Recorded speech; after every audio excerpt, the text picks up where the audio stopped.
Hello, my trading friends, and welcome back to Forex Focus, brought to you by IG. Taking a look today at the Japanese yen and its recent bout of strength. A lot of people wondering if the yen is finally back. Obviously, a little bit of a joke there because the yen has bounced back so many times over the course of the last several years, really since the pandemic. Obviously, much different trading, so much US dollar strength and Japanese yen weakness, and have seen several bounce backs, but still pretty much trading near its lows, which we'll get to in a second. But recently seeing some reasons to be bullish yen given the S&P 500 fear and the rise in gold prices, and we'll get to those correlated pieces in just a second. But let's take a look at the yen so far this week, up almost 100 pips against the US dollar, seeing pretty significant downside in this dollar yen market. And a lot of this coming in tandem with a rise in stock market fear, not to a huge extent, and you'll see it's not been a huge bounce back in that yen quite yet, but seeing some movement not only in this yen piece but in the VIX.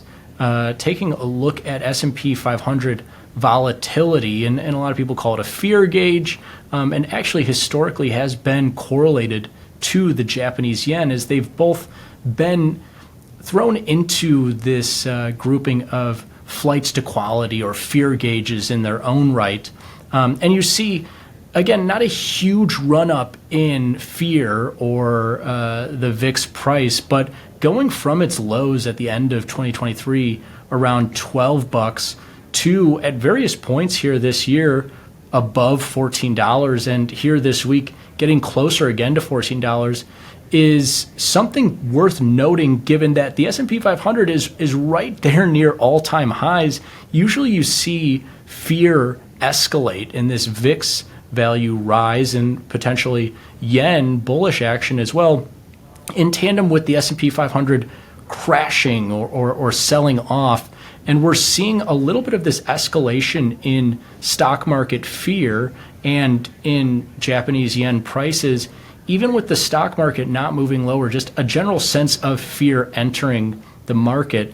And you can see here in the recent price action in the Japanese yen that not so far off its lows, or dollar yen not so far off of its highs, but starting to move away. And when we have seen these yen bounce backs, though they have been often thwarted by prevailing US dollar strength, we've seen a good amount of movement to the downside in dollar yen to the tune of 142 or even below 140 at certain points. And so if this is just the start of a run-up in S&P 500 fear, and the stock market actually does start to move lower, and there is, fear globally, that yen might be a flight to quality. But that being said, still much closer to its lows and the dollar yen highs of 150 than the alternative.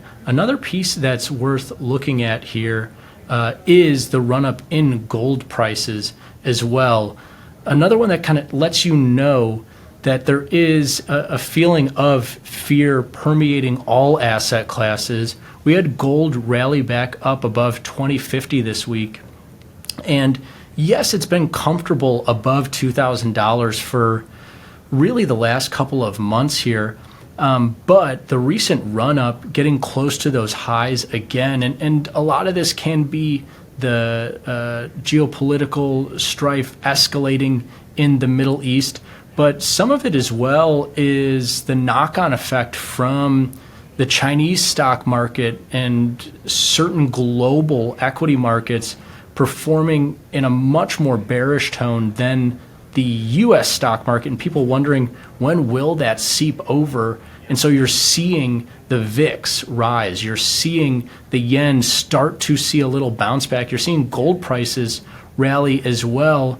We'll see if that continues and that fear is warranted, or there's another reversal in yen back to the lows. But right now, traders in the market definitely on the long side of yen or the short side of this dollar yen trade. 71% of IG clients with dollar yen positions right now on the short side of dollar, long side of yen.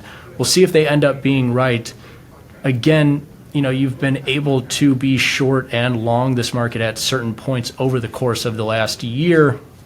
It has moved plenty in that range of about 135 up to 150 at the highs, and now trading still close to 150. We'll see if it moves higher or if it does revert back down to its longer term mean. But that'll do it for today's segment. We'll definitely continue to watch and see if this yen bounce back is more sustained or just another blip in this historic weakness we've seen in the Japanese market.